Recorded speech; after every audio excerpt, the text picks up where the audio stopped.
আসসালামু আলাইকুম। সেনাপ্রধানের এই কড়া বার্তা কিন্তু অনেক কিছুই আপনাদেরকে ভাবাবে বা ভাবতেছেন হয়তো। আজকে সেনাপ্রধান ওয়াকাজামানের একটি ভাষণ আপনারা হয়তো অনেকেই দেখতে পেয়েছেন, শুনতে পেয়েছেন।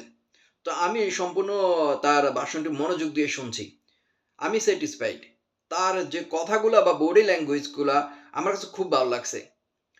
উনি কয়েকটা কথা স্পেশালি কয়েকটা কথা পয়েন্টে কথা বলেছেন যে, আমরা কাদা ছোড়াছুড়ি যেন না করি। বাংলাদেশের শান্তি যেন বজায় রাখি। আরো একটি কথা বলেছেন যে, সেনাবাহিনী এক ডিসিপ্লিন বা সেনাবাহিনী একটি মানসম্মত একটি বাহিনী, তাদেরকে শান্তিতে থাকতে দেন। আপনারা সেনাপ্রধান এবং সেনাবাহিনীর যেই সদস্য রয়েছেন, তাদের উপরে কাদা ছেড়ে তাদের নিয়ে অনেক কথাবার্তা বলতেছেন। সে এ ধরনের কথা বলেছে এবং কি তিনি বলেছেন আমাদের ঐক্য থাকতে হবে। ঐক্য থেকে আমরা দেশটিকে সুন্দরভাবে পরিচালনা করতে হবে। যে আমরা একজন আরেকজনের কাদা ছোড়াছুড়ি করতেছি। দেশে অস্থিতিশীল পরিস্থিতি কিন্তু এরই মাঝে তিনি ইঙ্গিত দিয়েছেন।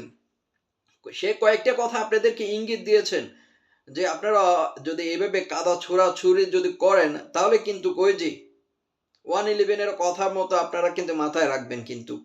আমি এখানে বলতেছি না যে সেনাপ্রধান এই ধরনের কথা বলেছেন বা জাস্ট আপনাদেরকে আমি মনে করিয়ে দিচ্ছি।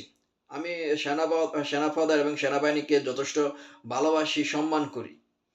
তো আমি আপনার জাস্ট 111 এর কথাটা আপনাদেরকে মনে করিয়ে দিচ্ছি। আপনারা যে এভাবে এক দল আরেক দলের কাদা ছোড়াছুড়ি কথাবার্তা বলতেছেন বা আপনারা এসব আ মানে রাজনৈতিক বিষয় নিয়ে পড়ে আছেন। কিন্তু দেশটাকে সংস্কার বা দেশের যে অস্থিতিশীল পরিস্থিতি চলতেছে যে ডাকাতি, ধর্ষণ, ছিনতাই মানে কি বলবো? চাঁদাবাজি অহরহ।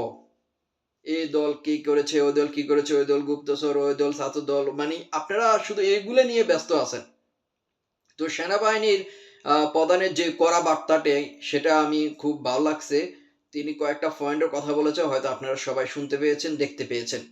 তো আপনাদের এই বিষয় নিয়ে কি মতামত? সেনাবাহিনী প্রধান যে কথাগুলো বলেছেন আপনার মন থেকে হয়তো কমেন্ট করবেন আপনারা যে আপনাদের কি বুঝছেন যে সেনাবাহিনী কিসের ইঙ্গিত দিচ্ছে, তার কথাগুলো যৌক্তিক কিনা?